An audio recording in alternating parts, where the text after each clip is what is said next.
Meu nome é Letícia Guimarães e tenho 34 anos. Há 7 anos, minha irmã disse aos meus pais que eu havia abandonado a faculdade de medicina. Ela mentiu. Essa mentira me apagou da minha própria família. Meus pais pararam de atender minhas ligações. Eles bloquearam meu número. Eles não foram à minha formatura da residência. Eles não estavam no meu casamento. Por 7 anos, existi no estranho silêncio entre as memórias, como uma fotografia recortada do álbum de família. Eu não era filha de ninguém. Então, no mês passado, tudo mudou. Minha irmã foi levada às pressas para o pronto-socorro após um acidente de carro. Sangramento interno grave. Inconsciente. A minutos de morrer. A equipe de trauma chamou o cirurgião-chefe. Quando as portas do centro cirúrgico se abriram e minha mãe viu o nome bordado no jaleco branco caminhando em direção à maca da filha, ela agarrou o braço do meu pai com tanta força que seus dedos deixaram marcas em sua pele. Agora vamos voltar no tempo juntos. De volta ao outono de 2019. De volta a uma mesa de cozinha em Curitiba. E a última vez que meu pai me olhou com algo que lembrava orgulho. Crescendo na casa dos Guimarães, havia 2 filhas, mas apenas uma que parecia orbitar o sol. Minha irmã mais velha, Vanessa, era 3 anos mais velha que eu e nasceu com um tipo de brilho sem esforço. Ela era a garota que conseguia entrar em uma sala e comandar imediatamente em peças de teatro, competições de debate, reuniões do conselho estudantil. As pessoas não apenas notavam Vanessa, elas giravam em torno dela. Meus pais, Daniel e Karine Guimarães, amavam isso nela. Meu pai gerenciava uma fábrica nos arredores da cidade. Minha mãe trabalhava meio período como contadora. Éramos uma família de classe média do tipo que acreditava que as aparências importavam quase tanto quanto a realidade. E Vanessa entregava a imagem perfeita todas as vezes. Eu era diferente, mais quieta. Enquanto Vanessa dominava a mesa de jantar contando histórias que faziam meus pais rir, eu geralmente estava sentada no canto da sala, com um livro de biologia aberto no colo. Eu não era rebelde. Eu não era difícil. Eu era simplesmente o plano de fundo, como uma sombra projetada por alguém sob uma luz mais forte. Existe uma diferença entre ser esquecida e nunca ser verdadeiramente vista. Aqui está um pequeno exemplo. Na 8ª série, me qualifiquei para a Feira de Ciências Estadual.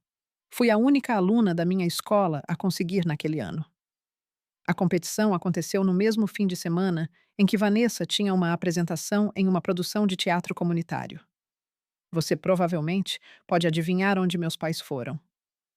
Quando cheguei em casa com uma fita de segundo lugar, meu pai olhou para ela por um momento e disse: "Que bom, Letícia." Então ele a colocou de lado, como se fosse apenas mais um recibo. Ele nunca perguntou sobre o que era meu projeto. Ele nunca perguntava. Então eu disse a mim mesma que não importava. Em vez disso, dediquei tudo aos estudos, notas, aulas avançadas e inscrições para bolsas. Se eu não pudesse ser a filha que eles notavam, eu me tornaria a filha que eles não poderiam ignorar. E por um breve e brilhante momento, eu fui. Porque no dia em que minha carta de aceitação na faculdade de medicina chegou, algo mudou em nossa casa. Pela primeira vez na minha vida, meu pai olhou diretamente para mim, não através de mim, e disse 5 palavras que eu esperei 18 anos para ouvir. Mas antes de contar o que ele disse, você precisa entender uma coisa. No momento em que o holofote começou a se mover em minha direção, minha irmã percebeu. E Vanessa Guimarães nunca foi o tipo de pessoa que dividia a luz. A carta de aceitação chegou em uma tarde de terça-feira em abril. Lembro-me da cor exata do envelope. Papel marfim grosso que parecia mais pesado do que deveria. Como se carregasse o peso de uma vida inteira nova dentro dele. Na época, Vanessa estava visitando no fim de semana. Ela tinha 25 anos, já trabalhando como coordenadora de marketing em uma firma em São Paulo. Era um bom trabalho. Um trabalho respeitável. O tipo de trabalho que soava impressionante o suficiente nos jantares de família. mas bom sempre foi o teto de Vanessa. E para alguém que passou a vida inteira sendo o centro das atenções, até mesmo uma pequena mudança na gravidade parecia perigosa. Meu pai abriu a carta na mesa da cozinha. A sala cheirava levemente a café e ao limpador de limão que minha mãe usava todas as manhãs. A luz do sol entrava pela janela, caindo sobre o envelope como um holofote. Ele ajustou os óculos e leu a primeira linha silenciosamente. Então suas sobrancelhas se ergueram. Universidade Federal do Paraná, disse ele lentamente, como se estivesse saboreando as palavras. Isso é uma faculdade de medicina de verdade. Ele olhou para mim, não através de mim, não além de mim, para mim. Por um momento, o mundo pareceu perfeitamente imóvel, como a pausa silenciosa entre batidas cardíacas. Talvez você se torne alguém na vida, afinal, Letícia. Não foi exatamente um elogio, mas foi a coisa mais próxima de orgulho que eu já tinha ouvido em sua voz. E eu me agarrei àquelas palavras da mesma forma que uma pessoa se afogando se agarra ao ar. Minha mãe ligou para a irmã dela naquela noite. Depois ligou para uma vizinha. Depois para outra. Letícia passou em medicina. Ela repetia com a voz brilhante, com um tipo de empolgação que eu nunca tinha ouvido direcionada a mim antes. No jantar daquela noite, olhei para Vanessa do outro lado da mesa. Ela estava sorrindo, mas era o tipo de sorriso que para na boca. Seus olhos estavam fazendo algo inteiramente diferente. Calculando, medindo, reequilibrando a sala como um jogador de xadrez estudando o tabuleiro que de repente mudou. Eu não reconheci isso na época. Naquele momento, apenas pensei que ela estivesse cansada da viagem. Naquela semana, Vanessa começou a me ligar com mais frequência. 2 ou 3 vezes, às vezes tarde da noite. Como está indo a mudança? Ela perguntava casualmente. Já conheceu sua colega de quarto como é Curitiba? Ela perguntava sobre tudo. Meus professores, minhas aulas, o cronograma de orientação, até os nomes dos meus futuros colegas de classe. E ela se lembrava deles, de cada um. Na época parecia um milagre. Pela primeira vez na minha vida, minha irmã parecia genuinamente interessada em mim. Achei que talvez a faculdade de medicina tivesse desbloqueado algo entre nós. Respeito, conexão, o fio frágil e invisível que irmãs normais parecem compartilhar sem esforço. Então eu contei tudo a ela. Cada detalhe, cada plano, cada medo. Entreguei a ela pedaços da minha vida como quem entrega flores a um amigo. Palmas abertas, sorriso agradecido completamente inconsciente de que estava oferecendo munição. Os 2 primeiros anos da faculdade de medicina foram brutais, mas eletrizantes. A carga de trabalho era implacável como tentar beber água de uma mangueira de incêndio enquanto corre ladeira acima. Mas eu amava. Pela primeira vez, sentia que estava exatamente onde deveria estar. Minha amiga mais próxima durante aqueles anos foi minha colega de quarto, Sara Delgado. Sara cresceu no sistema de acolhimento e não tinha uma família real de quem falar. Mas ela possuía um tipo de calor teimoso que preenchia cada sala em que entrava. Se Vanessa era a luz do sol brilhante, mas ofuscante, Sara era uma lareira, estável, silenciosa, constante. Ela foi a razão de eu ter sobrevivido ao primeiro ano. Uma noite durante a semana de provas finais, quando liguei para casa exausta e minha mãe disse que não podia falar, porque Vanessa teve um dia estressante no trabalho. Foi Sara quem se sentou de pernas cruzadas no chão do nosso apartamento e empurrou uma pilha de cartões de anatomia para mim. Eles estão perdendo, disse ela. Agora levante-se. Temos órgãos para memorizar. Eu ri pela primeira vez em dias, mas a vida tem uma maneira estranha de se quebrar quando você menos espera. E para mim, tudo desmoronou durante o terceiro ano de medicina, porque aquele foi o ano em que Sara adoeceu e o ano em que Vanessa decidiu destruir minha vida. Sara foi diagnosticada em uma tarde úmida de agosto. Câncer de pâncreas, estágio 4. Mesmo agora, anos depois, essas 4 palavras ainda parecem pedras jogadas na água silenciosa da minha memória. O tipo que envia ondas através de tudo o que vem depois. O médico que deu a notícia falou suavemente com cuidado, como alguém colocando um vidro frágil sobre uma mesa. Mas há algumas verdades que nenhuma suavidade pode amortecer. Sara ouviu em silêncio. Lembro-me de observar suas mãos enquanto o médico explicava as opções de tratamento. Elas repousavam em seu colo perfeitamente imóveis, como se o resto de seu corpo já tivesse entendido algo que sua mente ainda estava processando. Quando o médico terminou, ela simplesmente assentiu uma vez. Então ela se voltou para mim e disse: Bom, isso é inconveniente. Aquela era a Sara. Humor mesmo com o chão se abrindo sob seus pés. Ela não tinha família para ligar. Sem pais, sem irmãos, apenas algumas conexões distantes de abrigos que haviam desaparecido anos antes. No corredor silencioso do lado de fora do consultório de oncologia, ela encostou a cabeça na parede e fechou os olhos. Você não precisa ficar, disse ela suavemente. Você tem seus plantões.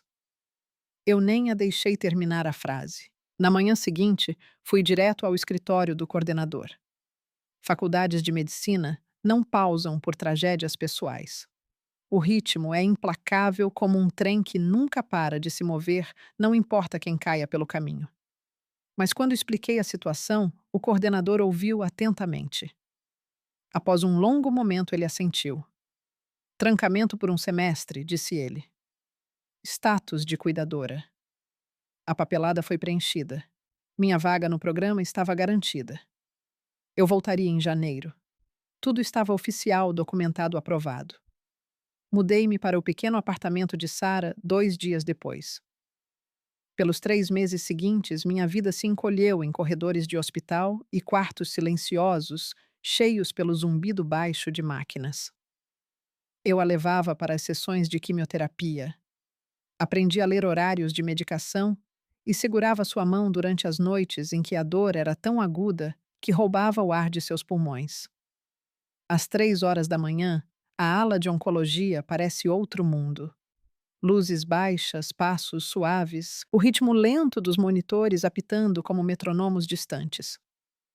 Às vezes, Sara cochilava e acordava, e eu me sentava ao lado da cama estudando notas de anatomia sob o brilho da tela do meu notebook.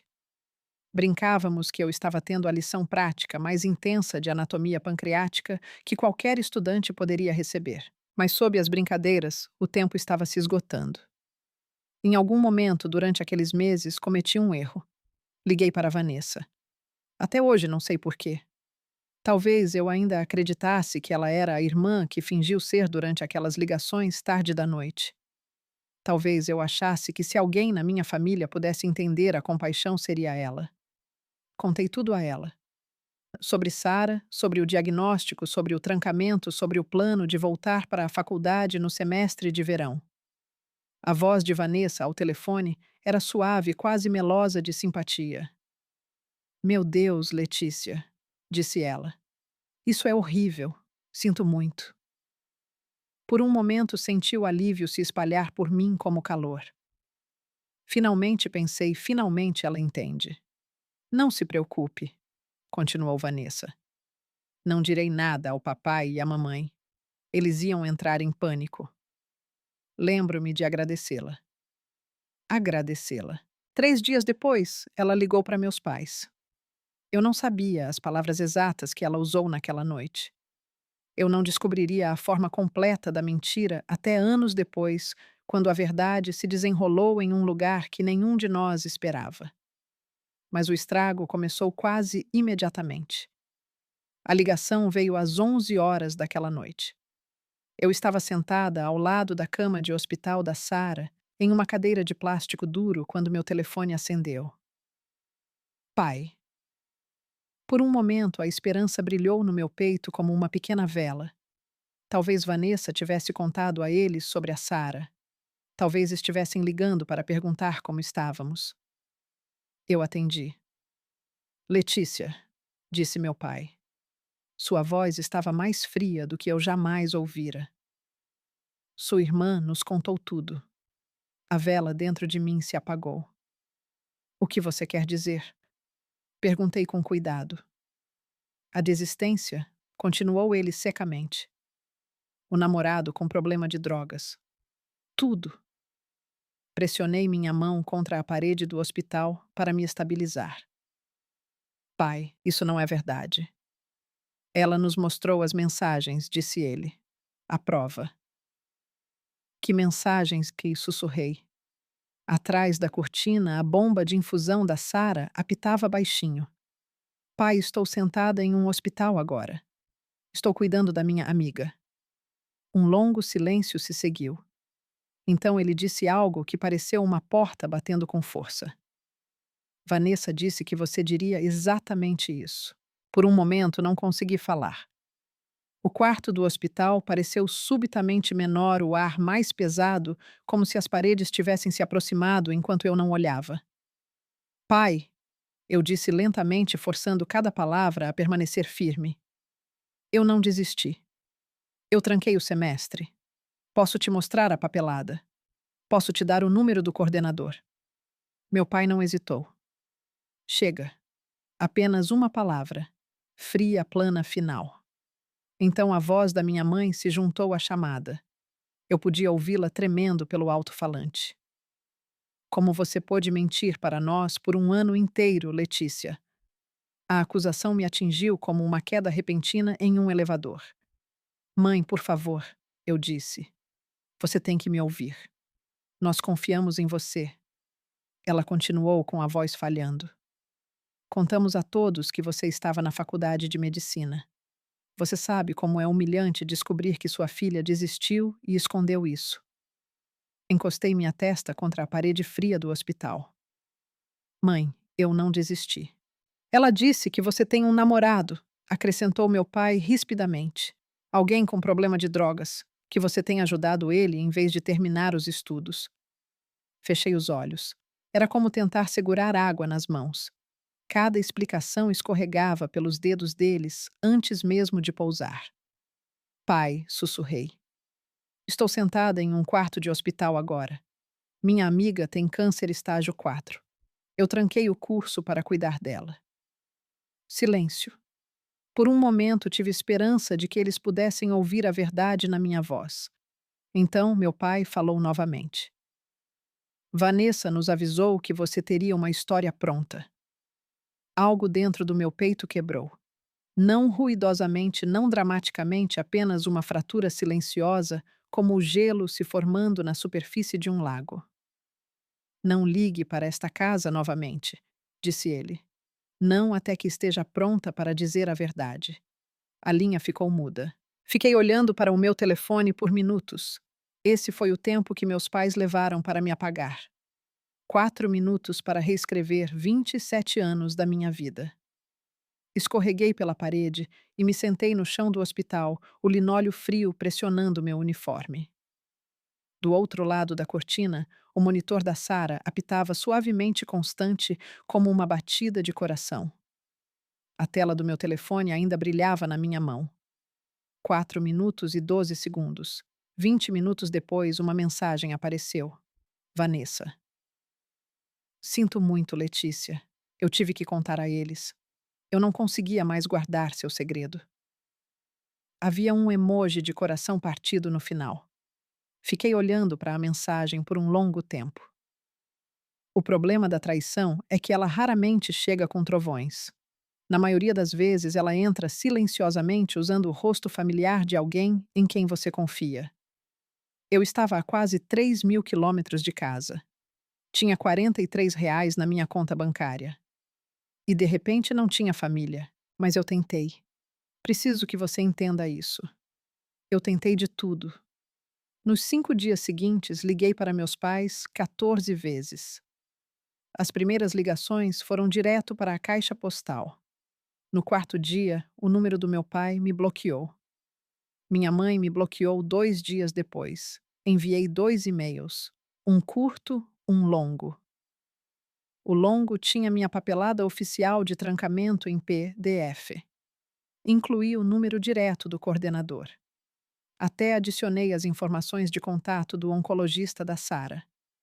Tudo o que uma pessoa razoável precisaria para verificar a verdade. Nenhum dos e-mails recebeu resposta. Escrevi uma carta à mão e enviei por Sedex de Curitiba. 5 dias depois, ela voltou. Remetente desconhecido. A caligrafia da minha mãe estava no envelope. Reconheci imediatamente. O desespero torna você criativo. Liguei para minha tia Lúcia, a irmã mais nova do meu pai, a única pessoa na família que sempre me tratou como se eu importasse tanto quanto a Vanessa. Ela ouviu em silêncio enquanto eu explicava tudo. Vou falar com seu pai, prometeu ela. Ela me ligou de volta 40 minutos depois. Sua voz soava cansada. Sinto muito, querida, disse ela gentilmente. Ele me disse para não me meter. Engoli em seco. O que exatamente ele disse? Houve uma pausa. Então ela suspirou. Ele disse que você colheu o que plantou. 5 dias, 14 ligações, 2 e-mails. Uma carta. Uma tentativa desesperada através de um parente. Cada um deles rejeitado, bloqueado, devolvido. E a pior parte, nada disso era novo. Este era o padrão de toda a minha infância. Cada feira de ciências perdida. Cada apresentação esquecida, cada vez que a versão de Vanessa dos eventos era aceita sem questionar enquanto a minha era silenciosamente descartada. Esta era apenas a versão mais barulhenta de algo que sempre fora verdade. No 6º dia, parei de ligar. Não porque desisti, mas porque finalmente entendi uma coisa. Eles não apenas acreditaram na Vanessa. Eles a escolheram. E talvez sempre tivessem escolhido. Sara morreu em uma manhã tranquila de domingo em dezembro. A neve não caía, pois estávamos no sul do Brasil, mas a chuva fina e fria de Curitiba batia na janela do hospício, tornando o mundo lá fora pálido e silencioso. Dentro do quarto, o único som era o ritmo lento do monitor cardíaco. Bip. Pausa. Bip. Pausa. Eu estava sentada ao lado da cama dela com um livro de medicina aberto no colo, embora não tivesse lido uma única palavra por quase 1 hora. Sara estivera dormindo a maior parte da manhã. Sua respiração superficial, como alguém se afastando lentamente da margem. Por volta das 9h17, o monitor emitiu um som contínuo e longo. Sem drama, sem discurso final. Apenas uma linha reta em uma pequena tela brilhante. Era estranho como algo tão silencioso podia parecer tão enorme, como se o próprio céu tivesse desabado de repente. Fiquei sentada ali por um longo tempo. A enfermeira eventualmente entrou, checou o monitor e colocou uma mão gentil no meu ombro. Sinto muito, disse ela suavemente. Mas a verdade era que Sara já sabia antes de todos nós. Ela sabia semanas antes. Foi por isso que ela me deixou o bilhete. Encontrei-o mais tarde, naquela noite, enquanto guardava as poucas coisas que ela mantinha ao lado da cama. Enfiado dentro do seu exemplar do Netter Atlas de Anatomia Humana, entre as páginas sobre a anatomia do pâncreas, havia um post-it amarelo. Sua caligrafia estava trêmula, mas era inconfundível. Termine o que você começou, Letícia. Torne-se a médica que eu sei que você é. E não deixe ninguém, especialmente sua própria família, dizer quem você é. Fiquei sentada na beira da cama, segurando aquele bilhete por muito tempo. Lá fora, a chuva continuava caindo. Por dentro, o apartamento parecia oco como uma casa depois que os móveis foram retirados. Sara fora a única coisa estável na minha vida por 3 anos, e agora ela se fora. Organize um pequeno funeral na semana seguinte. 6 pessoas compareceram. Uma ex-irmã de criação da Sara veio de outra cidade.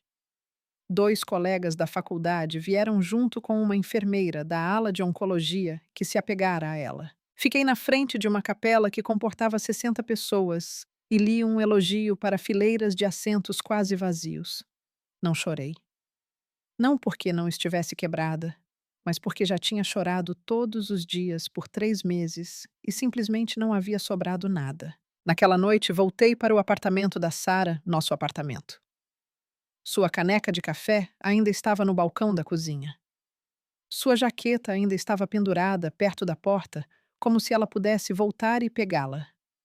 Abri meu notebook e encarei o formulário de reingresso da Faculdade de Medicina. O cursor piscava na tela como uma batida de coração pequena e impaciente. Duas escolhas: desistir ou continuar.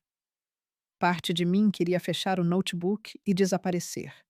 Começar uma vida diferente em algum lugar distante onde ninguém conhecesse meu nome ou minha história.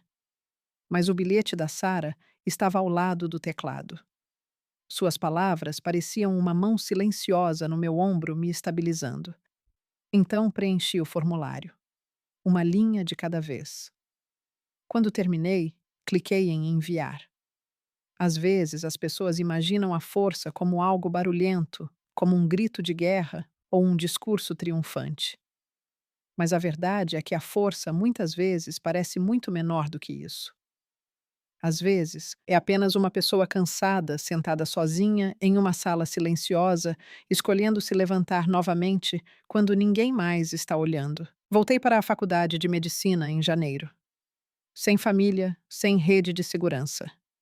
Apenas o saldo do FIES, que crescia como era, e uma determinação que havia endurecido em algo mais forte que o luto. A faculdade de medicina não desacelera por corações partidos. As provas chegam no horário. O internato começa ao amanhecer, quer você tenha dormido ou não. Os pacientes ainda precisam de cuidados, mesmo que sua própria vida pareça estar desmoronando. Então eu trabalhei. Estudei como se meu futuro dependesse disso, porque de muitas maneiras dependia. E lentamente, peça por peça, construí algo novo. Uma vida que não precisava mais da aprovação da minha família para existir. O que eu não sabia na época era que enquanto eu reconstruía minha vida do zero, Vanessa ainda estava reconstruindo a mentira. Eu me formei em medicina no tempo certo. A cerimônia aconteceu em uma manhã brilhante de maio, o tipo de dia que parece quase bonito demais para a seriedade do momento. O céu sobre o campus estava limpo e azul. Fileiras de cadeiras dobráveis enchiam o pátio. Famílias seguravam câmeras. Pais acenavam orgulhosos da multidão. Quando meu nome foi chamado, caminhei pelo palco com minha beca e apertei a mão do reitor. Por um breve segundo, aplausos ecoaram ao meu redor. Mas quando olhei para a plateia, a cadeira reservada para minha família estava vazia. Uma cadeira vazia pode soar mais alto que uma multidão torcendo. Ainda assim, sorri para a fotografia. Não porque estava feliz, mas porque tinha trabalhado duro demais para deixar a ausência roubar o momento. Após a formatura, consegui uma residência em cirurgia no Hospital das Clínicas em São Paulo, um centro de trauma de nível 1 conhecido por seu ritmo brutal e expectativas implacáveis. O tipo de lugar onde erros não são medidos em notas, são medidos em batimentos cardíacos. A residência foi exatamente tão intensa quanto todos avisam. Turnos de 14 horas, às vezes mais. Noites se misturavam com manhãs sob o brilho frio das luzes fluorescentes do hospital. Café substituiu o sono. Refeições tornaram-se o que você conseguia comer em pé em 5 minutos entre os casos. Mas estranhamente o caos ajudou. O trabalho tornou-se um tipo de armadura. Cada paciente era um problema para resolver uma vida equilibrada delicadamente entre habilidade e tempo. Quando você está tentando impedir alguém de sangrar até a morte em uma mesa de operação, resta muito pouco espaço para feridas antigas. E lentamente comecei a construir algo que parecia estabilidade. Durante meu segundo ano de residência, conheci a doutora Margaret Elísio. Ela tinha 58 anos, era chefe da cirurgia no hospital, e o tipo de mulher que conseguia silenciar um centro cirúrgico inteiro com apenas uma sobrancelha levantada. Sua reputação na cirurgia de trauma era lendária. Mas sob o exterior de aço, havia algo mais. Uma tarde, após um plantão particularmente brutal, ela me parou no corredor. Você não fala da sua família? Disse ela. Não era uma pergunta. Dei de ombros. Não há muito o que falar. Ela me estudou por um momento, da forma como cirurgiões experientes estudam raios-x, procurando silenciosamente por fraturas sob a superfície. Finalmente ela assentiu. Bom, disse ela. Menos distração. Então ela me entregou a pasta de um novo paciente e se afastou. Foi a coisa mais próxima de compaixão que ela já mostrou. E, de alguma forma, foi exatamente o que eu precisava. Um ano depois, conheci Ricardo Castro. Ele não era médico. Ricardo era um advogado de direitos civis que trabalhava meio período em uma clínica jurídica ligada ao hospital. Voz calma, olhos atenciosos. O tipo de homem que ouvia totalmente antes de falar. A primeira vez que lhe contei minha história, esperei piedade. Ou descrença. Ou o silêncio constrangedor que as pessoas usam quando não sabem como responder à dor. Em vez disso, ele apenas se sentou em silêncio do outro lado da mesa e me deixou terminar. Quando terminei, ele disse 4 palavras. Você merecia algo melhor. Foi uma frase tão simples, mas pareceu como alguém abrindo uma janela em uma sala que estava selada por anos. 2 anos depois, nos casamos no quintal da doutora Margaret. 30 convidados, sol quente de outubro. O pai do Ricardo me levou ao altar. Enviei um convite para meus pais. O envelope voltou uma semana depois, fechado, da mesma forma que minha carta anos antes, mas a tia Lúcia veio. Ela chorou o suficiente por 3 pessoas. Após a cerimônia, a doutora Margaret me entregou um envelope selado. Papelada de indicação, disse ela. Para quê? Perguntei. Você vai descobrir, respondeu ela. Coloquei-o na gaveta da minha mesa e esqueci. 5 anos se passaram. E em algum momento, durante aqueles anos, parei de ser a garota que fora abandonada. Tornei-me outra pessoa inteiramente. Alguém que minha família não reconheceria mais. O que eu não sabia era que a vida estava prestes a nos reunir todos novamente da maneira mais brutal imaginável. Às 3h07 da manhã de uma quinta-feira em janeiro, quando meu bip tocou. O bip me arrastou para fora do sono como uma mão puxando alguém de águas profundas. O quarto estava escuro, exceto pelo brilho fraco do rádio-relógio na mesa de cabeceira. Ao meu lado, Ricardo se mexeu levemente, mas não acordou. Aos pés da cama. Nosso Golden Retriever, Hipócrates Hippo. Para os íntimos, levantou a cabeça e piscou para mim com uma confusão sonolenta. A tela do bip brilhava. Trauma nível, um acidente automobilístico, mulher única, 35 anos. Trauma abdominal grave, hemodinamicamente instável. Previsão de chegada, 8 minutos. A adrenalina percorreu meu corpo instantaneamente afiada e elétrica. Saí da cama em segundos. 4 minutos depois, estava vestida. 6 minutos depois, estava dirigindo pelas ruas vazias de São Paulo em direção ao hospital. As estradas estavam molhadas e escuras, refletindo os postes de luz como espelhos estilhaçados. Os invernos paulistas têm um tipo particular de escuridão, o tipo profundo e silencioso que faz o mundo inteiro parecer suspenso. Minha mente se movia automaticamente pelo checklist. Da mesma forma que sempre fazia durante chamadas de trauma, colisão de veículo motorizado. Trauma abdominal, contuso. Sinais vitais, instáveis, possível. Ruptura esplênica, possível. Laceração hepática. Talvez hemorragia interna. Eu já havia realizado variações dessa cirurgia dezenas de vezes. Ainda assim, cada caso de trauma carrega a mesma urgência silenciosa. Uma corrida contra o relógio do corpo. O sangue pode desaparecer mais rápido que o tempo. Entrei pela entrada das ambulâncias e fui direto para a sala de trauma. A equipe da noite já estava se reunindo. 2 residentes, uma enfermeira de trauma, um anestesista preparando medicações. O hospital zumbia com a atenção controlada de pessoas que já tinham feito aquela dança muitas vezes antes. No posto de enfermagem, peguei o tablet de triagem e abri o prontuário da paciente que estava chegando. Então parei de andar. O nome na tela pareceu um relâmpago repentino. Paciente Vanessa Guimarães. Data de nascimento 14 de março de 1991. Contato de emergência Daniel Guimarães pai. Por 2 segundos, talvez 3, os sons do hospital ao meu redor desapareceram.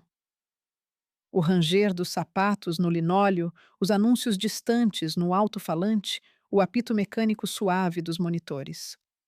Tudo recuou, como uma maré baixando. De repente, eu não era mais a cirurgiã-chefe de trauma. Eu tinha 27 anos, novamente sentada no chão de um hospital em Curitiba com um telefone na mão, ouvindo um tom de linha que havia apagado minha família. Doutora Guimarães, Linda, a enfermeira-chefe, apareceu ao meu lado. Você está bem? Pisquei uma vez e deixei o tablet de lado. Estou bem. Minha voz saiu calma, controlada. Anos de treinamento cirúrgico construíram essa compostura como aço reforçado. Preparem a sala de trauma 2, eu disse, e chamem o Dr. Patel. Quero ele de sobreaviso. Linda assentiu e saiu apressada. À distância, ouvi o lamento crescente de uma sirene de ambulância. Mais perto. Mais perto. O som cortou o ar de inverno como uma lâmina, e atrás daquela ambulância, eu sabia antes mesmo de vê-los. Haveria 2 pessoas com quem eu não falava há 7 anos. Meus pais. As portas da ambulância se abriram segundos depois. A maca rolou rápido pela entrada de trauma. Vanessa estava presa inconsciente. Seu rosto estava pálido sob a máscara de oxigênio. Sangue manchava a frente de sua camisa. Um braço pendia frouxo sobre a grade lateral enquanto os paramédicos recitavam os sinais vitais. Pressão caindo, disse um deles. Pulso 140 e subindo. A equipe de trauma moveu-se rapidamente cercando a maca como uma tempestade ensaiada. Então eu os vi correndo pelo corredor atrás dos paramédicos. Meus pais. Minha mãe parecia menor do que eu lembrava, o cabelo mais ralo, o rosto abatido pelo medo. Ela usava um roupão e pantufas trocadas como se tivesse saído de casa sem pensar. Meu pai parecia mais velho também. Mais velho e aterrorizado. Aquela é minha filha, ele gritou para a enfermeira da triagem. Para onde estão levando ela? Preciso falar com o médico responsável. A enfermeira levantou ambas as mãos calmamente. Senhor, por favor, aguarde na área de espera cirúrgica. A equipe de trauma já está aqui. A cirurgiã-chefe está cuidando disso pessoalmente. Meu pai agarrou o braço da enfermeira. Então traga a chefe aqui agora. A enfermeira olhou através da parede de vidro para a sala de trauma para mim. Seus olhos focaram no nome no meu crachá doutora Letícia Guimarães, chefe de cirurgia de trauma. Por um breve segundo, seus olhos se arregalaram. Dei um pequeno aceno de cabeça. Ainda não. Não desse jeito. Não, as portas da sala de trauma se abriram e a maca rolou para dentro. Tudo aconteceu rápido depois disso, como sempre acontece em um trauma crítico. Enfermeiros cortando roupas, monitores ganhando vida, luvas estalando nos pulsos, caos controlado. Pressão 70 por 40, alguém gritou. Frequência cardíaca 152. Acessos venosos de grande calibre correndo. Vanessa estava na mesa sob as luzes cirúrgicas, pálida e imóvel. O sangue escurecia o tecido da camisa, espalhando-se lentamente como tinta no papel. Por um momento, a visão dela me tirou o fôlego. 7 anos haviam se passado desde a última vez que a vi, Mas de repente cada memória retornou com uma clareza desconfortável. A irmã que um dia dividira o quarto comigo, a garota que pegava minhas roupas emprestadas sem pedir a voz que ligara para nossos pais e desmontara silenciosamente minha vida. Agora ela parecia a menor frágil humana. Não a vilã que eu passei anos imaginando, mas um corpo lutando desesperadamente para permanecer vivo. Ultrassom pronto, disse um residente. A sonda moveu-se pelo abdômen dela. Fluido escuro surgiu na tela. Sangramento interno. Fast positivo, confirmou o residente. Expirei lentamente, exatamente como suspeitava. Preparem para a cirurgia, eu disse. As palavras soaram automáticas, memória muscular, construída de anos de trabalho no trauma. Mas antes de levá-la para o centro cirúrgico, permiti-me 30 segundos. 30 segundos sozinha na sala de paramentação. Abri a torneira e deixei a água quente correr sobre minhas mãos enquanto encarava meu reflexo no espelho de aço. A mulher que olhava de volta era calma, focada, mas sob a superfície algo fervia como águas profundas sob o gelo. Parte de mim queria se afastar, chamar o Dr. Patel, deixar que outra pessoa cuidasse do caso. Deixar meus pais sentados na sala de espera, imaginando qual cirurgião anônimo salvara sua filha. Deixar que eles fossem embora, sem nunca saber que a filha que abandonaram estava ali. Teria sido mais fácil, mais limpo. Mas a medicina não funciona assim.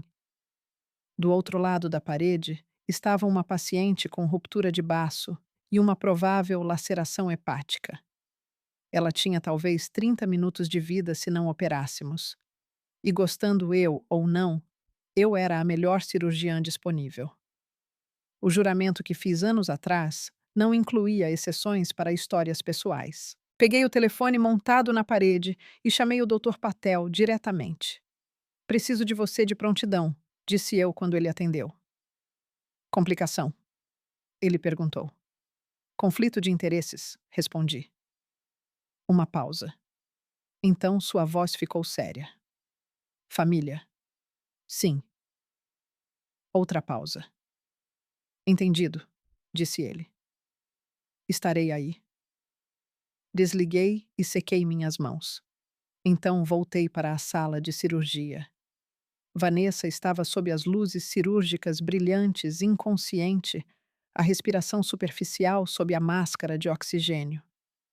Por um momento apenas olhei para ela. 7 anos de silêncio estavam entre nós como um cânon. Mas na mesa de operação, nada disso importava. Na cirurgia, cada paciente torna-se a mesma coisa, uma vida equilibrada no fio do tempo. Puxei minhas luvas. Bisturi, eu disse. A sala caiu em um silêncio focado enquanto o procedimento começava. 3 horas depois, o relógio do centro cirúrgico marcava 6h48 da manhã. A cirurgia exigira tudo. Seu baço estava completamente rompido. Nós o removemos. Seu fígado tinha uma laceração profunda que exigiu suturas delicadas, cada ponto colocado cuidadosamente, como quem repara um rasgo em um tecido frágil. 2 vasos mesentéricos estavam sangrando internamente. Nós os clampeamos, reparamos e paramos a hemorragia. Minhas mãos nunca tremeram. Anos de treinamento as transformaram em instrumentos estáveis, precisos, desapegados. Finalmente dei o último ponto. Sinais vitais estabilizando, disse a anestesia suavemente. Um suspiro lento percorreu a sala. Vanessa Guimarães estava viva. O Dr. Patel, que permanecera em silêncio perto da parede durante todo o procedimento, abaixou a máscara. Isso foi impecável, disse ele suavemente. Tirei minhas luvas e as joguei no lixo. Ainda faltava uma parte final da operação. Não no centro cirúrgico, mas na sala de espera, no final do corredor, onde 2 pessoas que não falavam comigo há 7 anos estavam sentadas sem ideia de quem acabara de salvar a vida da filha deles. Lavei minhas mãos lentamente na sala de paramentação. Não porque estivessem sujas 3 rodadas de desinfetante cirúrgico já tinham deixado minha pele sensível, mas porque eu precisava de um momento. A água corria pelos meus dedos morna e constante. No espelho de aço inoxidável acima da pia, meu reflexo me encarava. O mesmo rosto, os mesmos olhos cansados, o mesmo crachá do hospital, preso ao meu uniforme. Doutora Letícia Guimarães, chefe de cirurgia de trauma. Há 7 anos, meus pais acreditaram que eu era uma desistente, uma decepção, uma filha que jogara seu futuro fora. E agora eu estava prestes a entrar em uma sala de espera e dizer que acabara de salvar a vida da outra filha deles. Sequei as mãos e arrumei meu jaleco. Então caminhei pelo corredor. A sala de espera tinha aquela quietude particular do início da manhã que os hospitais costumam ter ao nascer do sol. Luzes fluorescentes zumbiam suavemente acima. Uma televisão no canto murmurava a previsão do tempo que ninguém ouvia. E na fileira central de cadeiras estavam meus pais. Eles pareciam menores do que eu lembrava. O medo tem uma maneira de encolher as pessoas. As mãos da minha mãe estavam cerradas com tanta força que os nós dos dedos estavam brancos. Meu pai estava rígido ao lado dela, encarando o chão como um homem tentando calcular algo impossível. Quando a porta se abriu, ambos olharam para cima. Meu pai levantou-se primeiro. Ele sempre fora o primeiro a se levantar. Doutora, disse ele rapidamente, dando um passo em minha direção. Como ela está? Minha filha está, Tia. Minha filha está. Ele parou. Seus olhos caíram para o crachá pendurado no meu peito. Então subiram para o meu rosto. Depois voltaram para o crachá. O reconhecimento atravessou sua expressão lentamente, como uma tempestade cruzando um campo vazio. Minha mãe seguiu o olhar dele 1 segundo depois. Sua respiração falhou bruscamente. Por alguns segundos, nenhum de nós falou. O silêncio esticou-se longo e frágil como vidro prestes a rachar. Finalmente eu o quebrei. Senhor e Senhora Guimarães. Eu disse calmamente, minha voz firme, da forma como anos de conversas hospitalares me treinaram para ser. Sua filha sofreu uma ruptura de baço e uma laceração hepática significativa no acidente. Meu pai piscou, ainda tentando montar a realidade parada à sua frente. A cirurgia foi bem sucedida, continuei. Ela está estável e se recuperando na UTI. Vocês poderão vê-la dentro de 1 hora. Mantive meu tom deliberadamente profissional. Clínico, controlado, não papai e mamãe. Senhor e Senhora Guimarães. A distância entre esses 2 títulos parecia um oceano. Minha mãe deu um passo em minha direção, lágrimas de repente escorrendo pelo rosto. Letícia, sussurrou ela. A maneira como disse meu nome soava como alguém descobrindo uma palavra que achava que tinha sido apagada do dicionário. Meu Deus! Letícia. Seus braços se levantaram instintivamente, como se pretendesse me abraçar. Dei um passo para trás. Apenas meio passo. Mas foi o suficiente. Ela congelou. Suas mãos ficaram penduradas desajeitadamente no ar, antes de baixarem lentamente para os lados. Meu pai ainda parecia atordoado. Você é médica, disse ele com a voz rouca. Sou. Você é a cirurgiã-chefe. Sou. Ele olhou para mim como se o mundo tivesse se rearranjado silenciosamente enquanto ele não olhava. Mas a Vanessa disse. Ele parou. O resto da frase pareceu desabar sob o próprio peso. Inclinei a cabeça levemente. Vanessa disse o que exatamente? Ele abriu a boca, fechou-a. Pela primeira vez na vida, meu pai não tinha uma resposta pronta. A voz da minha mãe tremeu. Nós pensamos. Nós pensamos que você tinha desistido, que tinha desaparecido, que não queria nada com a gente. Encarei os olhos dela. Nada disso era verdade. As palavras saíram baixinho. mas verdades silenciosas costumam atingir mais forte que as barulhentas. Eu mandei e-mails, continuei. 2 deles, um com minha papelada de trancamento anexada. Meu pai olhou para o chão. Liguei 14 vezes em 5 dias. Silêncio. Enviei uma carta. O rosto da minha mãe desmoronou. Eu sei, sussurrou ela. Você a devolveu sem abrir. O peso daquela memória pareceu sugar o ar da sala. Atrás de mim, pelo vidro do posto de enfermagem, eu via vários membros da equipe da noite observando. Eles entendiam o suficiente para saber que algo importante estava acontecendo. Meu pai finalmente falou de novo a voz áspera. Nós não sabíamos. Estudei-o por um momento. Então assenti lentamente. Sabiam sim, eu disse.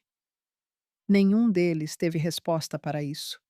E a verdade ali entre nós, sob a luz clara do hospital, parecia impossível de ignorar.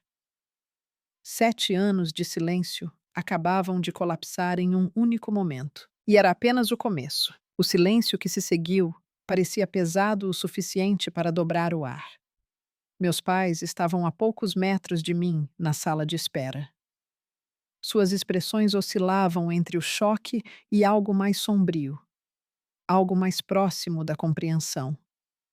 Minha mãe falou primeiro. Sua voz mal passava de um sussurro. Letícia, nós pensamos que você tinha ido embora.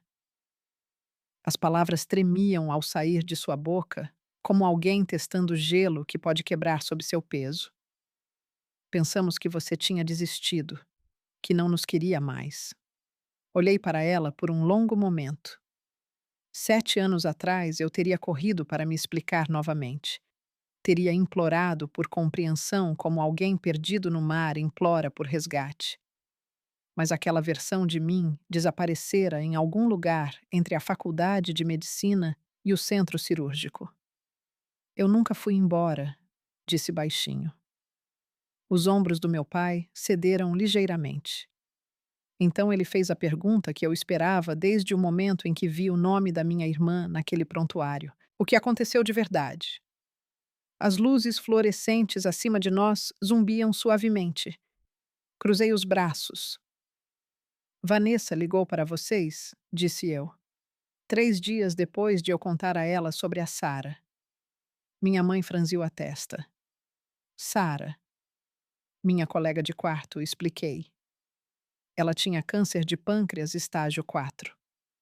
Seus rostos mudaram para a confusão. Continuei. Tranquei a faculdade para cuidar dela. Tudo foi oficial. A universidade aprovou. Meu pai me encarava. Mas a Vanessa disse. Sim, eu disse gentilmente. Eu sei o que ela disse. Observei a ficha começar a cair lentamente em seu rosto, da mesma forma que a aurora se espalha pelo horizonte gradual, mas imparável. Ela disse que eu desisti. Continuei. Que eu estava morando com um namorado que tinha problema com drogas. Minha mãe arfou baixinho. E que eu estava com muita vergonha de dizer a verdade. Meu pai parecia que alguém tinha acabado de lhe tirar o fôlego.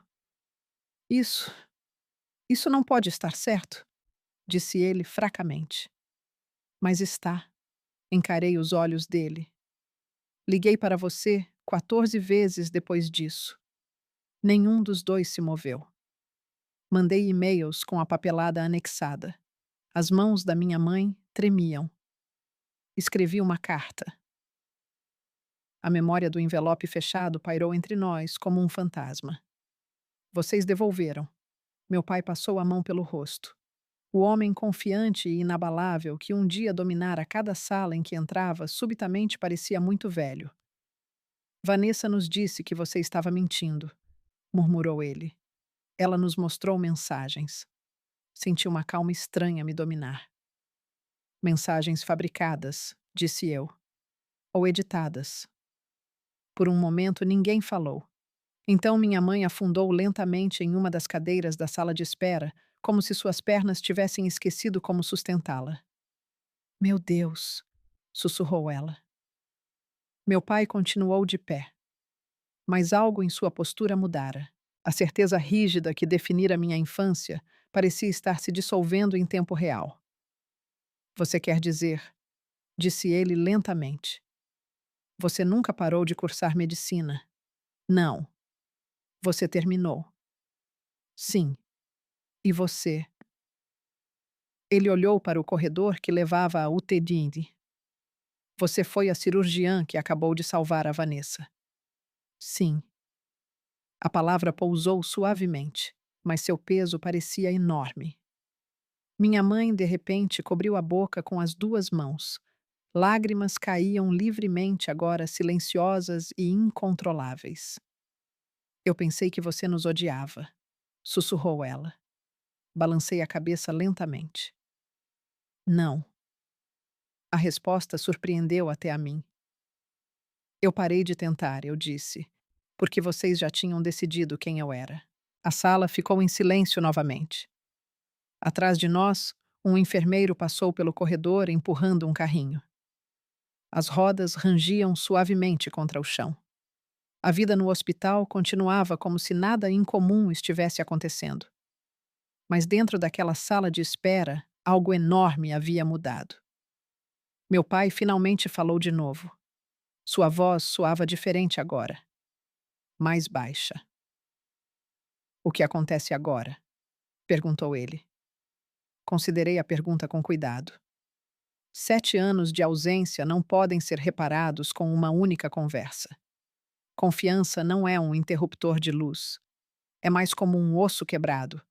Leva tempo para cicatrizar. E mesmo assim, a fratura nunca desaparece completamente. Não sei, respondi honestamente. Mas agora, olhei pelo corredor em direção à UTI. Agora a filha de vocês está viva. Meu pai seguiu meu olhar. Graças a você. Não respondi, porque a verdade era mais complicada do que gratidão. Eu salvara a vida da minha irmã, mas a cirurgia abrira algo muito mais profundo que uma incisão. A mentira que Vanessa contara há 7 anos acabara de começar a se desfazer. E quando a verdade finalmente chegasse ao quarto de hospital lá em cima, nada na nossa família voltaria a ser o mesmo. Uma hora depois, entrei na UTI. O corredor do lado de fora estava quieto da forma como os hospitais costumam estar logo após o nascer do sol. Quando o caos do turno da noite começa a diminuir e o turno do dia ainda não assumiu totalmente. As luzes fluorescentes zumbiam suavemente acima e, em algum lugar do corredor, um monitor apitava em ritmo lento e constante. O ar cheirava levemente a antisséptico e café. Quarto 12 e o quarto da Vanessa. Parei por um momento ao lado da porta lendo o prontuário preso à parede, embora já soubesse cada detalhe escrito ali. Anos de treinamento tornaram o movimento automático. Paciente estável, monitoramento pós-operatório, esplenectomia, concluída laceração hepática reparada viva. Era estranho como uma palavra tão simples podia carregar tanto peso. 7 anos de raiva tinham vivido dentro de mim como uma tempestade silenciosa esperando por liberação. Mas parada ali, fora daquele quarto de hospital, nada daquela fúria parecia tão aguda quanto eu imaginara que seria. Talvez porque a raiva perde parte de sua força quando quem você odeia está deitada em uma cama de hospital, costurada de volta pelas suas próprias mãos. Empurrei a porta para abrir. O quarto da UTI estava na penumbra. As luzes estavam baixas para permitir que os pacientes descansassem. Máquinas cercavam a cama como guardiões silenciosos, monitores bombas de infusão, linhas de oxigênio. O bip constante do monitor cardíaco preenchia o ambiente. Vanessa estava sob os cobertores pálida contra os lençóis brancos. Seu cabelo escuro estava preso frouxamente longe do rosto e vários tubos saíam debaixo da coberta em direção às máquinas ao lado dela. Pela primeira vez desde o acidente, ela parecia em paz. Não triunfante, não manipuladora, apenas humana. Seus olhos estavam abertos, nublados levemente pela anestesia, mas acordados. Por alguns segundos, ela encarou o teto piscando lentamente, como se tentasse reunir os pedaços espalhados da consciência. Então seu olhar vagou para a porta. Para mim. Levou um momento para o reconhecimento se formar. Suas sobrancelhas se franziram. Ela semicerrou os olhos. Então seus olhos caíram para o crachá preso ao meu jaleco. Doutora Letícia Guimarães, chefe de cirurgia de trauma. Seus lábios se abriram ligeiramente. Letícia. Sua voz era rouca, frágil, como alguém falando através de folhas secas. Aproximei-me da cama. Bom dia, Vanessa.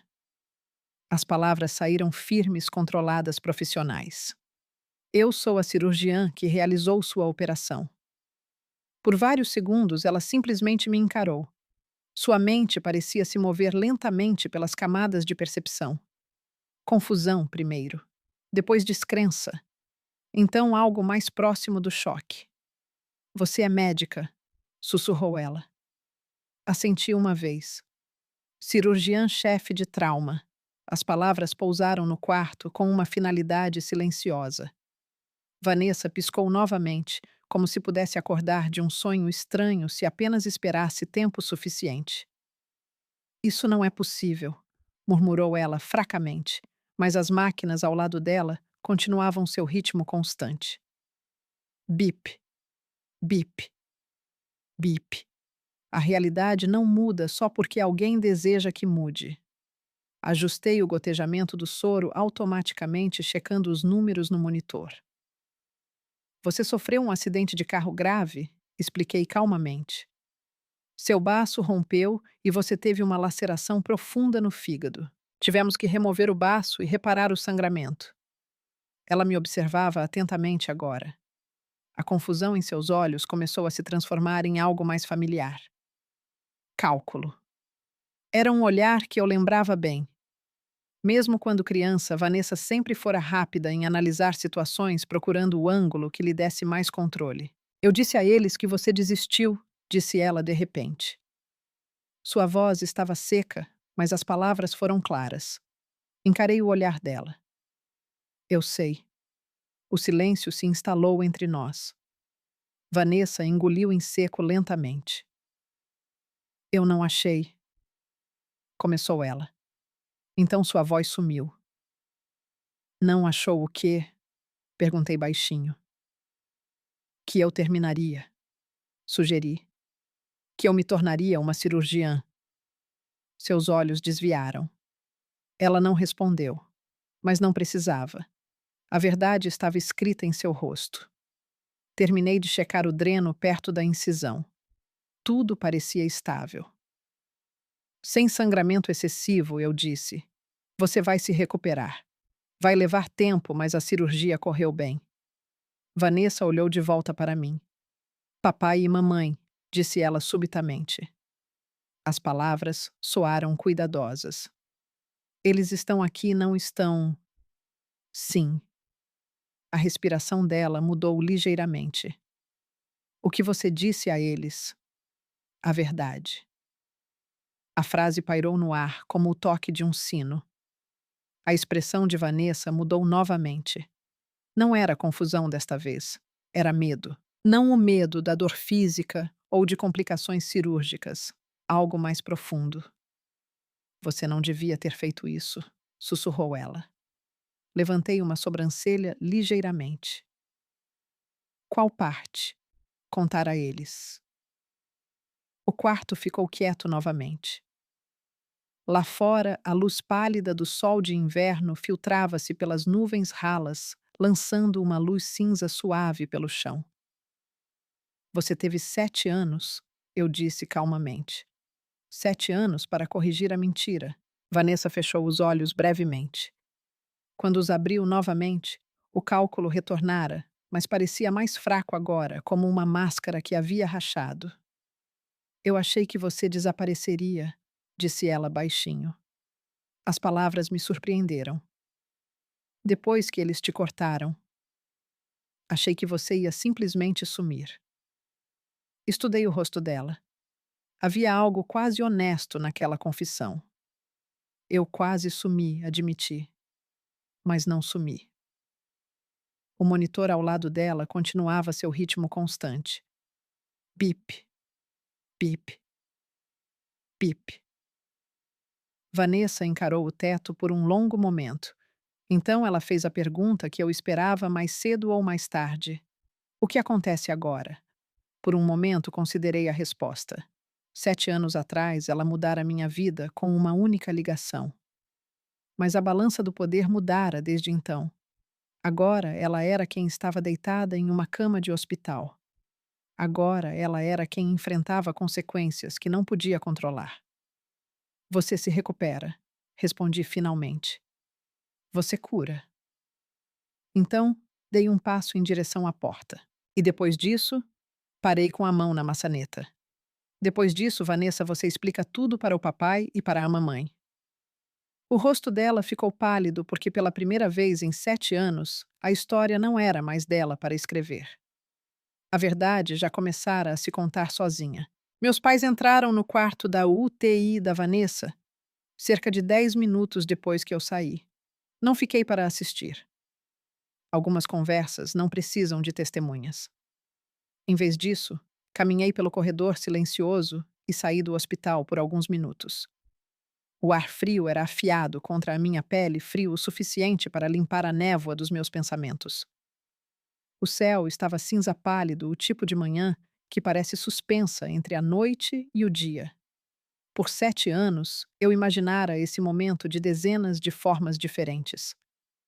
Às vezes, naquelas cenas imaginadas, eu estava com raiva, às vezes triunfante, às vezes calma e indiferente. Mas a verdade parecia mais estranha do que qualquer uma daquelas versões. Parecia silenciosa, como se a tempestade já tivesse passado em algum lugar atrás de mim. Cerca de 40 minutos depois, Linda, a enfermeira-chefe, abriu as portas do hospital e saiu. Talvez você queira subir de volta, disse ela gentilmente. Algo em seu tom me disse tudo. A verdade chegara a Vanessa e não fora fácil. Quando voltei ao andar da UT, e a tensão era palpável. 2 enfermeiras estavam perto do posto, sussurrando baixinho. Elas pararam quando me viram aproximar. Dentro do quarto 12, a porta estava entreaberta. Pelo painel de vidro, eu via meus pais de pé ao lado da cama. Minha mãe estava chorando. Não o choro quieto e controlado que eu vira antes na sala de espera. Este era diferente. Seus ombros tremiam com soluços profundos e descompassados. Meu pai estava perto da janela de costas para o quarto, com uma mão pressionada contra o vidro, como se precisasse de algo sólido para se apoiar. Vanessa estava na cama do hospital, encarando o teto.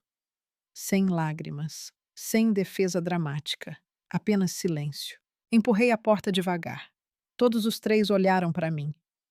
Minha mãe falou primeiro. Sua voz soava crua. Letícia. Por um momento, ela não disse mais nada. Era como se o pedido de desculpas dentro dela tivesse se tornado grande demais para caber em palavras. Finalmente saiu em um sussurro quebrado. Nós estávamos errados. A frase pareceu colapsar a sala para dentro. Meu pai virou-se da janela. Eu já o vira zangado, confiante e inflexível. Mas nunca o vira assim, pequeno. Eu devia ter ouvido, disse ele baixinho. Eu devia ter te ligado de volta. O peso daquelas palavras pressionou meu peito. 7 anos. 14 ligações não atendidas. Uma carta não aberta. Nada disso podia ser desfeito agora. Eu tentei, eu disse simplesmente. Minha mãe assentiu rapidamente, lágrimas escorrendo por suas bochechas. Eu sei, disse ela. Eu sei agora. Atrás dela, Vanessa finalmente falou. Sua voz estava fraca devido à cirurgia, mas firme. Eu contei tudo a eles. As palavras pairaram no ar. Cada mentira. Cada fabricação, cada mensagem que ela distorcera ou inventara. A história inteira finalmente desmoronara sob seu próprio peso. Meu pai esfregou o rosto lentamente. Passei 7 anos acreditando que você nos abandonou, disse ele baixinho. E o tempo todo, você estava construindo uma vida. Não respondi, porque explicar aqueles anos levaria mais do que uma única conversa. Faculdade de medicina, residência. As noites em que dormi em apartamentos vazios. As manhãs em que acordei esperando só por um segundo que meu telefone pudesse tocar com um número familiar. Aqueles foram anos que ninguém poderia me devolver.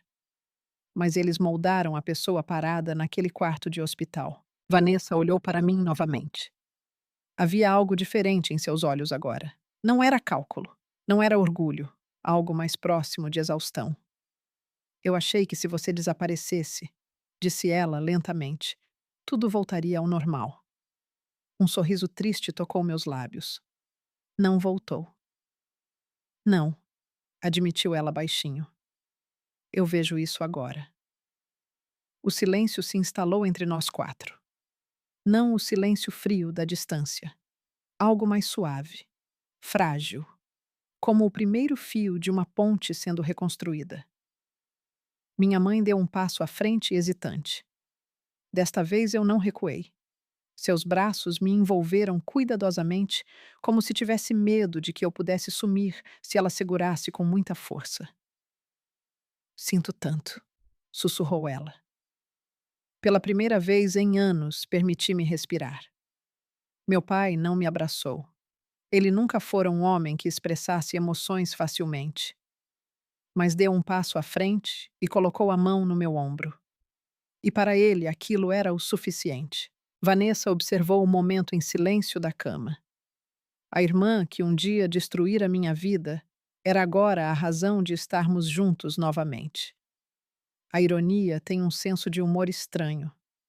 Antes de sair do quarto, virei-me para ela.